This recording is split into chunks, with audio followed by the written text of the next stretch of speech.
اور جتنا ہم گناہ کریں گے اتنا ہماری زندگی میں پریشانی آئے گی. یہ اللہ والے جو گناہوں سے اپنے آپ کو بچا لیتے ہیں اللہ تعالیٰ ان کی زندگی کو سکون عطا فرما دیتے ہیں. یاد رکھیے گناہوں کو چھوڑ کر بندے کو ایسے سکون ملتا ہے جیسے کہ بچے کو ماں کی گود میں آ کر سکون مل جایا کرتا ہے. تو گناہوں کو چھوڑ دیجیے. اور گناہ بھی کیا؟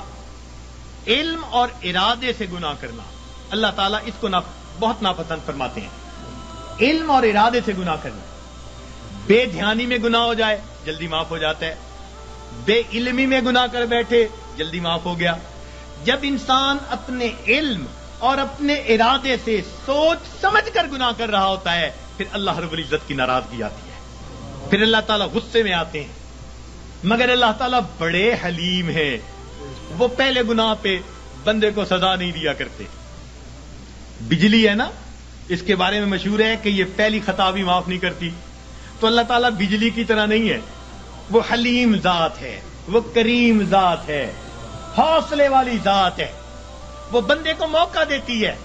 لیکن جب گناہ کرتے کرتے تاکہ بندہ جاگے، اور جب نہیں جاگتا تو اللہ تعالیٰ پریشانیاں بھیجتے ہیں. کیونکہ پریشانیوں سے پھر بندہ گھبراتا ہے، پھر اللہ کی طرف پہنچتا ہے. اس لیے کسی عارف نے کہا سکھ دکھاں تو دیواں وار دکھاں آن ملایوم یار. سکھ دکھاں تو دیواں وار کہ دکھاں آن ملائم یار. خوشیاں سلاتی ہیں اور غم جگاتے ہیں. تو اللہ تعالیٰ پھر غم بھیجتے ہیں. بیماری بھیج دی، پریشانی بھیج دی، ناکامی بھیج دی. پھر پریشان ہوتے ہیں تو جو اچھے جو ہے لوگ ہوتے ہیں وہ اس وقت پھر رب کی طرف آتے ہیں کہ ہمیں جگانے کے لیے یہ بات آئی. پھر وہ نمازیں بھی پڑھ رہے ہوں گے، تہجد بھی پڑھ رہے ہوں گے، اوراد و وظائف بھی کر رہے ہوں گے. وہ سمجھ رہے ہوں گے کہ اللہ تعالیٰ ہمیں اپنے گھر کی طرف بلانا چاہتے ہیں.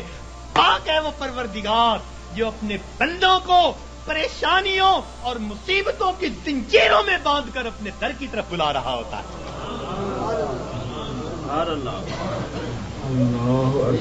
تو یہ کس لیے آتے ہیں؟ بندے کو جگانے کے لیے. مگر ہم جاگنے کی بجائے اور گناہ کر رہے ہوتے ہیں. کاروبار خراب ہوا بددیانتی کی وجہ سے، اب اس کا حل نکالا بینک سے سود کے پیسے لے لو. یعنی علاج وہ تجویز کیا جو پہلے سے بھی زیادہ بندے کو پریشان کرنے والا. تو موٹا اصول یہ ہے کہ اللہ رب العزت کی نافرمانی سے انسان کی زندگی میں پریشانی آتی ہیں، مصیبتیں آتی ہیں، ذلتیں آتی ہیں، رسوائیاں آتی ہیں، ناکامی آتی ہیں، اور ان کو چھوڑ کر انسان کو دنیا اور آخرت کی سرخروئی نصیب ہو جاتی ہے. تو ہم گناہوں کو چھوڑیں. پروردگار عالم نے ارشاد فرمایا وَذَرُوا ظَاهِرَ الْإِثْمِ وَبَاطِنَا. تم چھوڑ دو وہ گناہ جو ظاہر میں کرتے ہو یا تم چھپ کر کرتے ہو. یہ گناہ چھوڑنے پڑیں گے. اور انسان گناہوں کی جان نہیں چھوڑتا، مصیبتیں اس کی جان نہیں چھوڑتی. اختیار ہمارا ہے. اور یاد رکھیے کہ جو بندہ اپنے علم اور ارادے سے گناہ کو کرنا چھوڑ دیتا ہے، جو بندہ اپنے علم اور ارادے سے گناہ کو کرنا چھوڑ دیتا ہے، پروردگار عالم اس بندے کی دعاؤں کو رد کرنا چھوڑ دیتا ہے. پکی بات ہے. وہ بندہ مستجاب الدعوات بن جاتا ہے.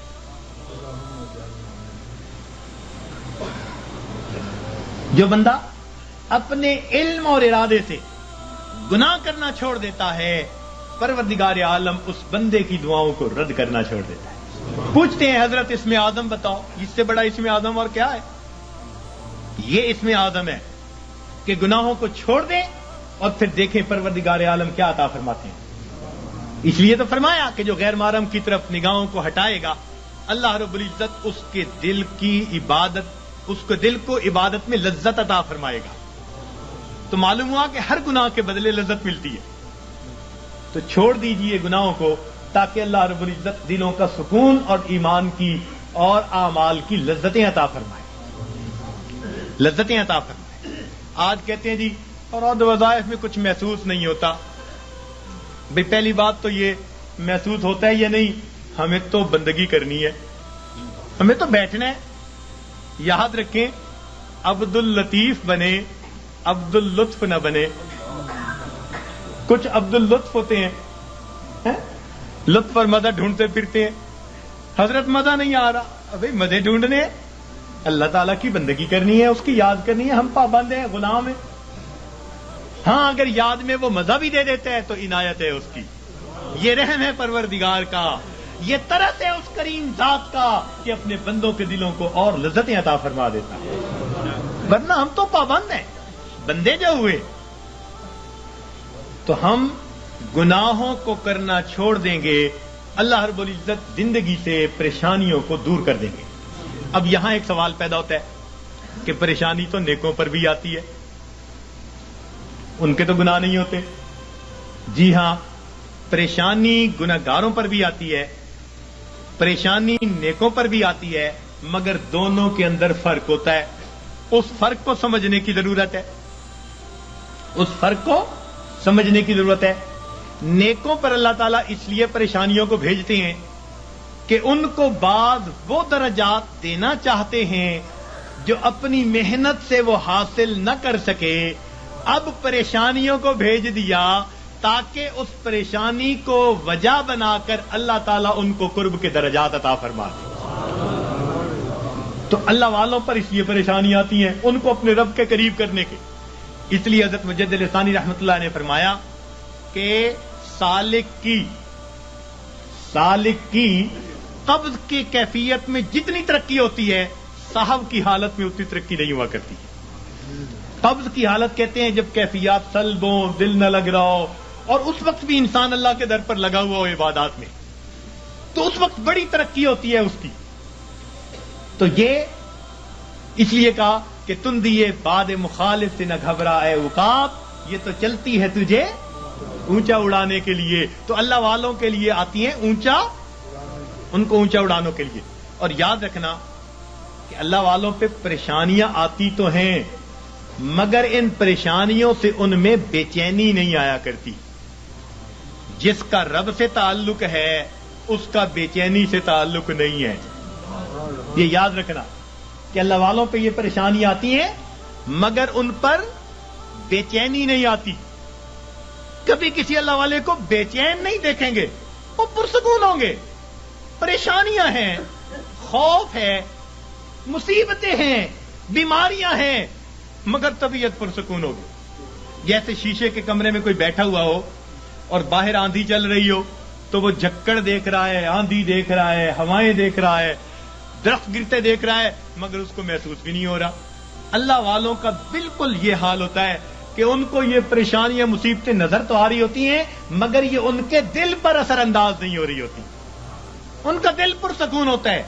عین مصیبتوں کے عالم میں بھی دل اپنے پروردگار سے لگا ہوا ہوتا ہے. چنانچہ ایک بزرگ تھے، اپنے گھر کے اندر کچھ تلاش کر رہے تھے، حالانکہ ان کے بیٹے کی شادی تھی. تو بیوی کہنے لگی جی بیٹے کے لیے دلہا بن رہا ہے، گھوڑے پہ چڑھنے لگا ہے، بارات جانے والی ہے، آپ کیا تلاش کرتے پھرتے ہیں؟ کہنے لگے میں کفن کے کپڑے تلاش کر رہا ہوں، چیزیں تلاش کر رہا ہوں. ان کا کس لیے؟ کہنے لگے دل میں ڈالا گیا ہے کہ ابھی ابھی میرے بیٹے کی وفات ہو جائے گی، تو میں نے کہا میں اس کے لیے چیزوں کا انتظام کر لوں. میاں بیوی بات کر رہے تھے، باہر سے اطلاع ملی دولہا گھوڑے پہ چڑھنے لگا، پاؤں پھسلا، گردن کے بل گر کے موت آ گئی.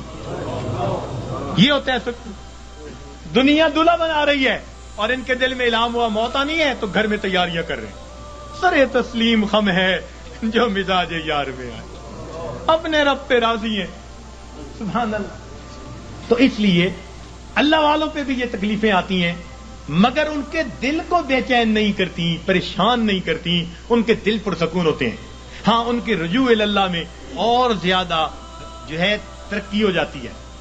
اور یہ گناہوں کا وبال بن کے بھی آتی ہیں گناہگاروں پر. اور اس کی پہچان کیا ہوتی ہے کہ دل پریشان ہوتا ہے.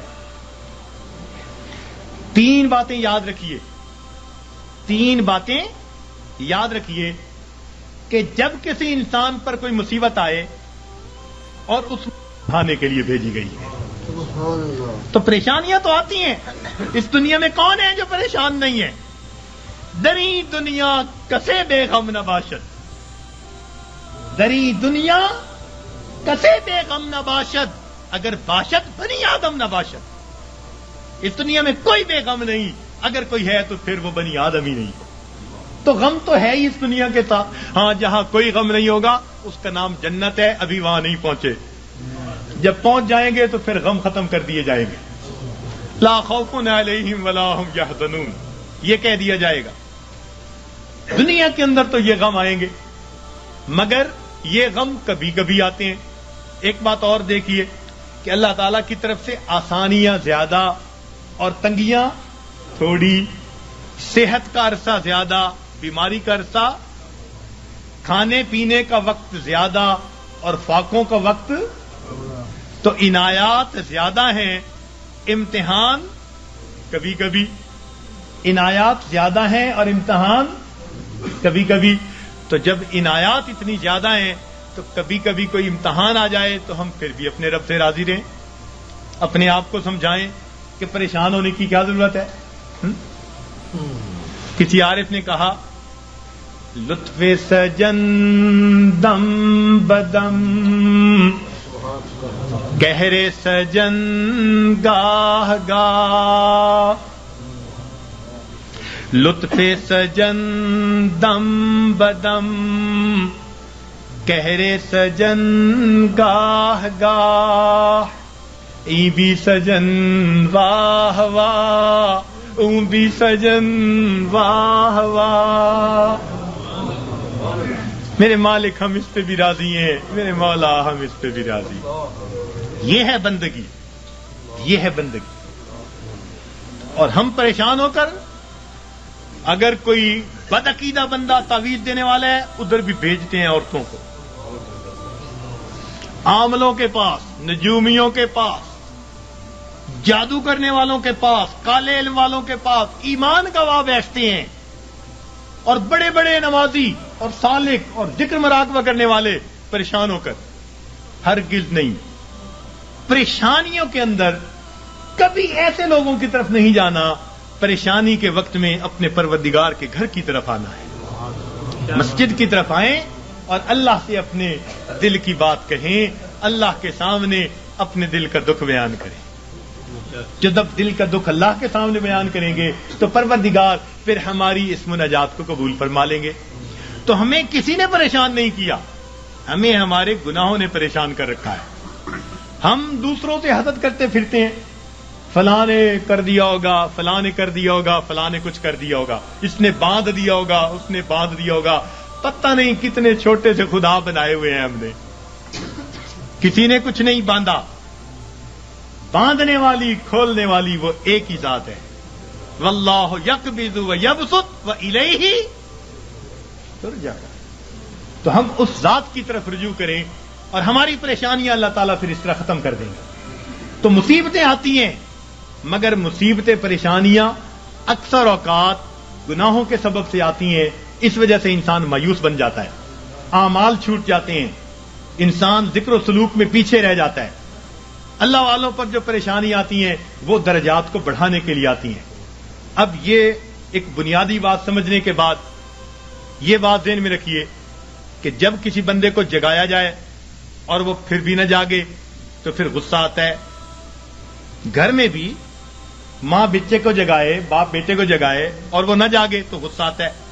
جب اللہ تعالیٰ بندوں پر پریشانیاں بھیجتے ہیں اور وہ پھر نہیں جاگتے، یہ اللہ تعالیٰ کے غصے کا سبب بنتا ہے، اور پھر اللہ تعالیٰ اس کو دنیا کے اندر عبرت بناتے ہیں۔ فرماتے ہیں اولا یرون انہم یفتنون فی کل عام مرۃ او مرتین ثم لا یتوبون ولا هم یذکرون۔ کیا یہ نہیں دیکھتے ہر سال میں ایک دفعہ یا دو دفعہ ان پر مصیبتیں بھیجی جاتی ہیں، پھر بھی توبہ نہیں کرتے، پھر بھی نصیحت نہیں حاصل کرتے۔ تو جب انسان جگانے کے باوجود نہیں جاگتا تو پھر اللہ تعالیٰ اپنے عذاب کا کوڑا بھیجتے ہیں۔ جب انسان گناہوں میں گھر جاتا ہے پھر اللہ تعالیٰ اس پر ہاتھ ڈالتے ہیں، پھر اس کو جہنم کی آگ میں بھیجتے ہیں۔ اس لیے فرمایا بلا من کسب سیئۃ، کیوں نہیں جس نے گناہ کیا، وَأَحَاطَتْ بِهِ خَطِیئَتُهُ، اور اس کی گناہوں نے اس کا احاطہ کر لیا فاولئک اصحاب النار هم فیہا خالدون. یہ ہیں آگ میں بھیجے جانے والے، ڈالے جانے والے، جو ہمیشہ ہمیشہ وہاں رہیں گے، کہ گناہوں نے اس کا احاطہ کر لیا. تو کبھی کبھی گناہ بندے کو گھیر لیتے ہیں. جھوٹ کی زندگی، جھوٹ کی زندگی. اب غلط تعلق ہے کہیں، بندے بندے کے سامنے جھوٹ بول رہا ہے، پردے ڈالتا پھر رہا ہے، اس کے سامنے جھوٹ، اس کے سامنے جھوٹ، اس کے سامنے جھوٹ. حدیث پاک کا مفہوم کہ بندہ جھوٹ بولتے بولتے اتنا جھوٹ بولتا ہے، اللہ تعالیٰ فرشتوں کے ذریعے نام اعمال میں کذاب لکھوا دیتے ہیں، جھوٹوں کے دفتر میں نام لکھا جاتا.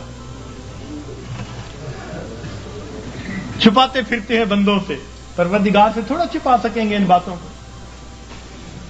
تو کبھی کبھی انسان اپنی بری عادات کو نہیں چھوڑتا اور گناہوں کے اندر گھر جاتا ہے ان کو چھپانے کی خاطر، اور یہی چیز اس کے لیے مصیبت بن جاتی ہے. پھر ذکر میں ترقی کیسی، سلوک میں آگے بڑھنا کیسا. اب کبھی کبھی اوراد وظائف کر رہے ہیں، ساتھ کبیرہ کبھی مرتکب ہو رہے ہیں. یہ تو ایسا ہی ہوا جیسے گولیاں بھی کھا رہے ہیں اور ساتھ ساتھ زکام کے ہوتے ہوئے برف والا پانی بھی پیتے پھر رہے ہیں، تو زکام کیسے دور ہوگا. اسی لیے ذکر و سلوک میں آنے کے لیے پہلا قدم یہ ہے کہ انسان اپنے گناہوں سے سچی توبہ کر لے. یہ پہلا قدم ہے، یہ پہلا قدم ہم اٹھا لیں. پھر دیکھیے یہ تھوڑی دیر کا مراقبہ ہمارے لیے معلوم نہیں کتنی برکتوں کا باعث بن جائے گا. ہم جو کہتے ہیں نا ہوتا کچھ نہیں، ہمارے مشائخ بڑی اللہ، ان حضرات نے اپنے مشائخ جن کی خدمت میں ہم نے اپنا وقت گزارا، ہم نے ان کی توجہات کو دیکھا. میرے دوستو، میرے مہربانوں، ہمیں تو جو ملا اپنے مشائخ کی توجہ سے ملا. اپنا عمل کچھ نہیں، اپنی محنت کچھ نہیں.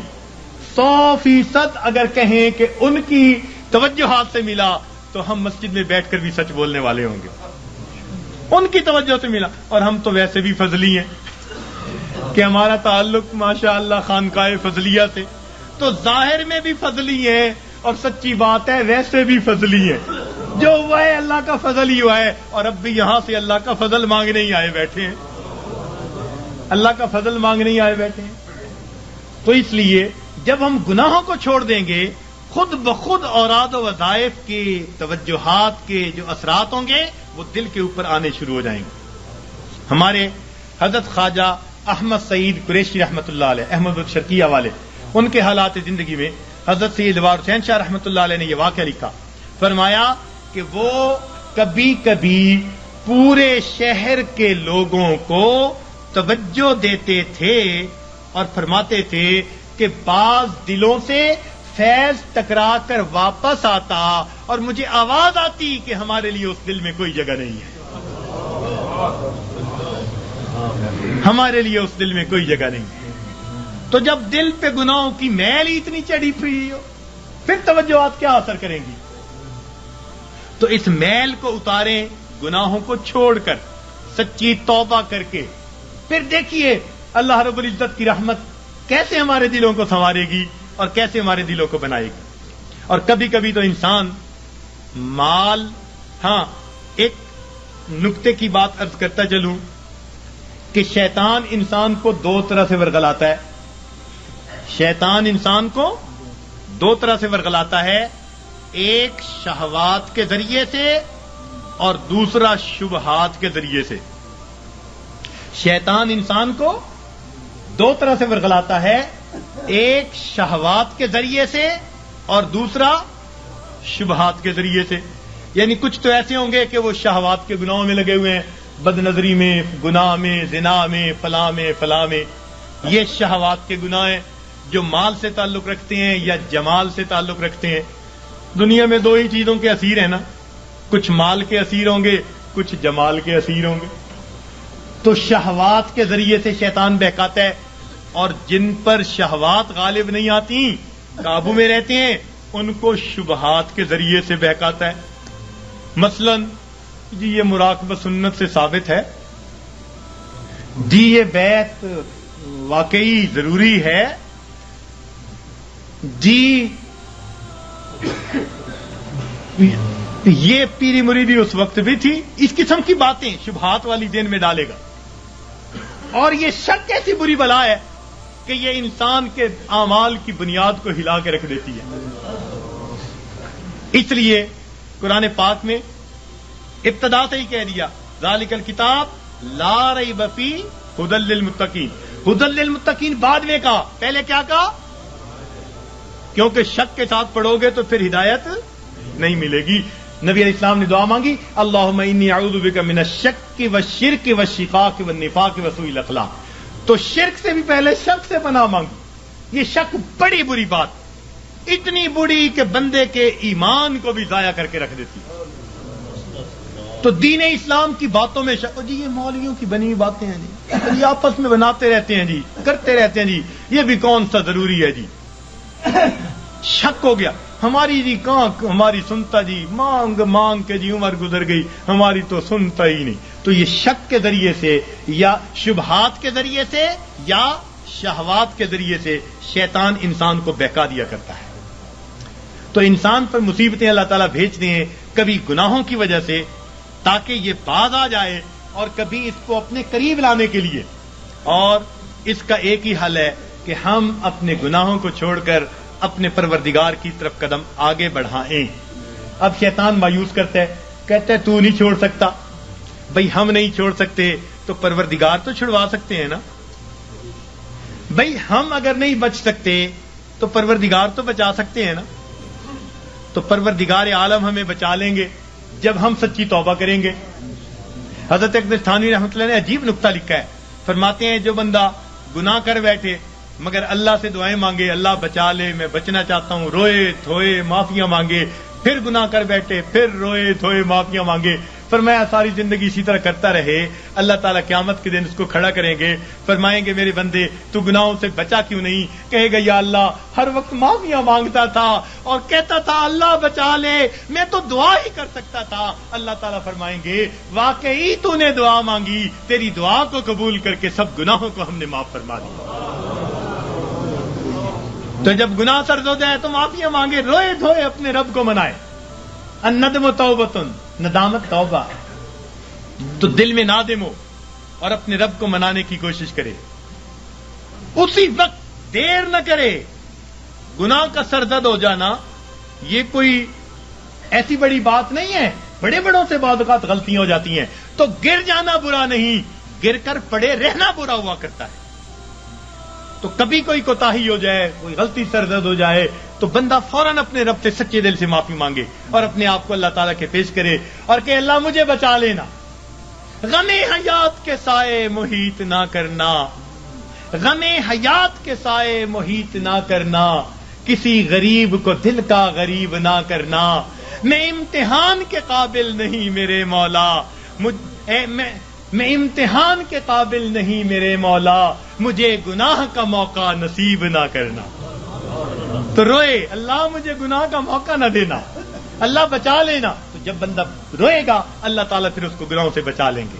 راوے بصری اللہ کی نیک بندی بڑی پیاری دعا مانگتی تھی، کہتی تھی اے اللہ جو آسمان کو زمین پر گرنے سے روکے ہوئے ہے، اللہ شیطان کو مجھ پر مسلط ہونے سے روک دے. اے اللہ جو آسمان کو زمین پر گرنے سے روکے ہوئے ہے، اللہ شیطان کو مجھ پر مسلط ہونے سے روک دے. تو جب ہم اس طرح اپنے آپ کو پیش کریں گے اللہ تعالیٰ گناہوں سے حفاظت فرما لیں گے، ہمیں معاف فرما دیں گے. تو ہم اللہ تعالیٰ سے گناہوں کی معافی مانگیں، پھر دیکھیے اللہ تعالیٰ کیسے مہربانی فرماتے ہیں. سچی توبہ کریں، پھر اس کے بعد تھوڑے معمولات بھی کریں گے تو ان کے اثرات ہم پر بہت زیادہ مرتب ہو جائیں گے. تو یہ آج کے اس وقت میں دلوں میں عہد کر لیجئے کہ اللہ ہم نے آج تک جو گناہ کیے ہم ان سے سچی معافی مانگتے ہیں اور آئندہ نیکوکاری پرہیزگاری کی زندگی کا دل میں عہد کرتے ہیں، ارادہ کرتے ہیں. پھر دیکھیے پروردگار اس پر کیا رحمت فرماتے ہیں. اور اللہ تعالیٰ سے راتوں کو اٹھ کر اپنے گناہوں کی معافی مانگیے، تنہائیوں میں معافی مانگیے. حضرت مفتی محمد شفیع رحمۃ اللہ علیہ نے ایک عجیب بات اپنی تفسیر میں لکھی ہے. فرماتے ہیں کہ قرآن پاک کی ایک آیت ہے من یعمل سوءا یجز بہ، جس بندے نے بھی گناہ کیا اس کو اس کا بدلہ ملے گا. تو فرماتے ہیں کہ اس میں استثناء کسی کا نہیں. من یعمل سوءا یجز بہ، پکی بات ہے، جس نے بھی گناہ کیا اس کو اس کا بدلہ ملے گا، سزا ملے گی. تو فرماتے ہیں کہ اس کا مطلب یہ ہوا کہ ہم جتنے گناہ کر چکے ہیں ہمیں ہر گناہ کے بدلے سزا ضرور ملنی ہے. فرماتے ہیں اب یہ سزا دو طرح کی ہے. سمجھنے والا نقطہ, اب یہ سزا دو طرح کی ہے. ایک تو یہ کہ ہم اس دنیا میں ندامت اور شرمندگی کی آگ میں جلیں, دل میں کڑھیں, اللہ غلطی کر بیٹھے معاف کر دے, یہ بھی آگ میں جلنا ہے. یہ بھی دل میں آگ لگی ہوئی ہے, اللہ معافی دے دے, اللہ پریشان ہوں, معافی مانگتا ہوں, توبہ کرتا ہوں. فرمایا یا تو یہ بندہ سچی توبہ کے ذریعے دنیا کی ندامت کی آگ میں اپنے آپ کو جلا لے, اگر نہیں تو قیامت کے دن اللہ جہنم کی آگ میں ضرور جلائیں گے. اب ہمارے لیے آسان راستہ یہی ہے کہ دنیا میں ہی معافی مانگے, ہر گناہ کے بدلے معافی. اللہ جو گناہ یاد ہیں ان کی بھی معافی, جو نہیں یاد ہم ان کی بھی معافی مانگتے ہیں. تو اللہ تعالیٰ سے اس کی معافی مانگے, پھر دیکھیے اللہ تعالیٰ کتنے خوش ہوتے ہیں. اور اللہ تعالیٰ تو رحمت کے وعدے فرماتے ہیں. حدیث پاک میں آتا ہے کہ جب شیطان نے بہکانے کے لیے قسمیں کھائیں اور کہا کہ اے اللہ میں تیرے بندوں کو بہکاؤں گا دائیں سے بائیں سے آگے سے پیچھے سے, ولا تجد اکثرهم شاکرین, اللہ یہ اکثر تیرے ناشکرے ہوں گے. تو اس وقت فرشتوں کو بڑی حیرت ہوئی, کہنے لگے اے اللہ اولاد آدم کے لیے تو مشکل بن گئی. پوچھا کیسے؟ اے اللہ یہ شیطان دائیں بائیں آگے پیچھے سے بہکائے گا اور بندوں کے لیے تو کوئی راستہ ہی نہیں بچا. اللہ تعالیٰ نے فرمایا کہ میرے فرشتوں یہ دو سمتوں کو بھول گیا, ایک نیچے کی سمت ایک اوپر کی سمت. میرا گناہگار بندہ جب اپنے گناہوں پہ پریشان ہو کر میرے در پہ آئے گا اور میرے در پر آ کر ہاتھ پھیلا دے گا, چونکہ ہاتھ اوپر کی سمت کو اٹھیں گے, ابھی اس کے ہاتھ نیچے نہیں جائیں گے, میں اس کے گناہوں کو معاف فرما دوں گا. اور جب میرا بندہ اپنے گناہوں سے پریشان ہو کر اپنے سر کو سجدے میں ڈال دے گا, کیونکہ نیچے کی سمت سے شیطان اثر انداز نہیں ہو سکتا, میرا بندہ ابھی سر نہیں اٹھائے گا, میں اپنے بندے کے گناہوں کو معاف فرما دوں گا. تو شیطان نے ایک قسم کھائی تھی, فبعزتک, اللہ تیری عزت کی قسم میں تیرے بندوں کو بہکاؤں گا. اللہ تعالیٰ نے اس کے جواب میں فرمایا شیطان مردود تو قسمیں کھاتا ہے میرے بندوں کو بہکانے کے لیے, ورغلانے کے لیے. ذرا میری بات بھی سن لے کہ میرے بندے بتقاضائے بشریت گناہ کرتے رہیں گے اگر اپنی موت سے پہلے سچی معافی مانگیں گے. فبعزتی و جلالی, مجھے اپنی عزت کی قسم, مجھے اپنے جلال کی قسم, میں ان کی توبہ کو قبول کر لوں گا. تو شیطان نے بہکانے کے لیے ایک قسم کھائی تھی, رحمان نے معافی دینے کے لیے دو قسمیں کھائی ہوئی ہیں. سبحان اللہ. اس لیے اللہ تعالیٰ کی ہر صفت کا ایک نام ہے, لیکن رحمت کی صفت کے دو نام ہیں, رحمان اور رحیم. اور کوئی صفت ایسی نہیں جس کے دو نام ہو سوائے رحمت کی صفت. وہ تو اتنا کریم آقا ہے, وہ تو بخش کے خوش ہوتا ہے, وہ تو معاف کر کے خوش ہوا کرتا ہے. میں ایک مرتبہ بچیوں کو پردے میں درس دے رہا تھا, ایک جامعہ کی دور حدیث کی بچیاں تھیں, تو ان سے میں نے سوال پوچھا کہ بتاؤ دنیا میں سب سے آسان کام کیا ہے؟ ایک بچی نے جواب دیا کہ اپنی ماں کو منانا. میں نے پوچھا وہ کیسے؟ کہنے لگی جی کہ ہمارا یہ تجربہ ہے کہ ماں اگر اپنے بیٹے سے ناراض بھی ہونا تو بیٹی سے پوچھتی پھرتی ہے, اس نے روٹی کھا لی, اس کا بستر تو نے بنا دیا, اس کے کپڑے تو نے ٹھیک کر دیے.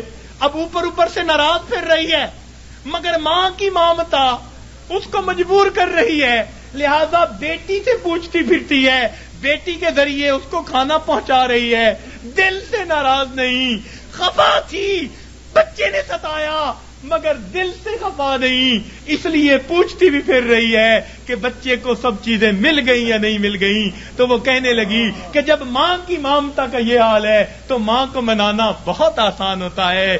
میں نے کہا ہاں ماں کو منانا آسان صحیح, پھر بھی ماں کے پاس آنا پڑتا ہے. بچہ آ کر کہہ دے امی معاف کر دیں, ماں معاف کر دیتی ہے. بچہ آ کر ماں کا جسم دبائے, امی معاف کر دیں, معاف کر دیتی ہے. ہاتھ جوڑ دے, معاف کر دیتی ہے. اگر پھر بھی معاف نہ کرے, بچہ رو پڑے, ماں سے کبھی بیٹے کے آنسو نہیں دیکھے جاتے.